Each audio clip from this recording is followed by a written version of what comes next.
Eto mga boss, yung pula pusod na may marka na puti sa likod. Laban natin sa pulahin na ito, Cebong Cebu pula pusod.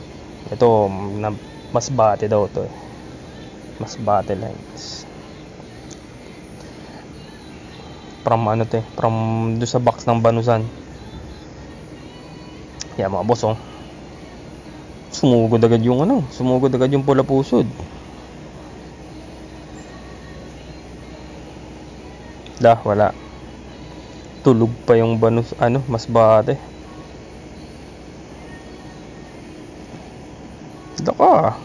Dala ka. Yun na, napupo ka na.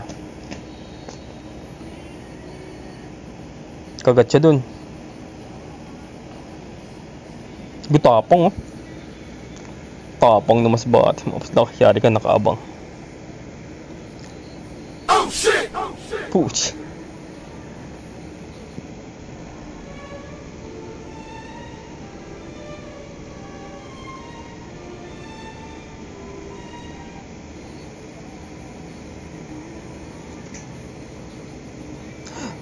Tapang talaga.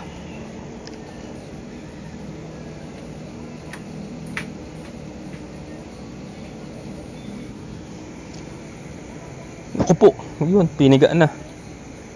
Grabe, papalag-palag pa rin yung pula pusod. Tabay takbo naman. Wala nakikitang katis po taragis na yan.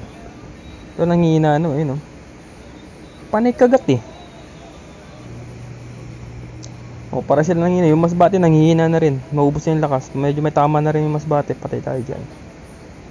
Yun, nahuli na yan. Siguro nakakapagod din yung mga grasp ng gano'n, no? Pagod yung masbate eh. Ang pula pusod, pagod din kakatakbo eh.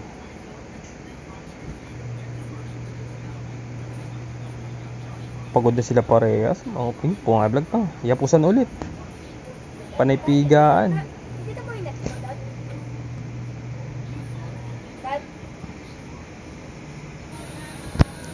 Kupo. Huwag ma-expired. Yun, nakagat na. Pata nadibdib, nadibdiban. Yung mga boss, kinagat na. Hanggang sa hanggang sa magbabalutan niya na yan. Hanggang sa ma-freeze na. Ayan mga boss, oh. Isang kamay lang, oh.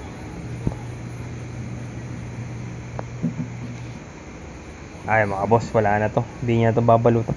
Wala nang energy manapot yung pula. Pero kagat-kagat niya na eh. Ay mga boss, oh. Kagat niya na yung pula pusod. So yan, hanggang dyan na lang yan mga boss.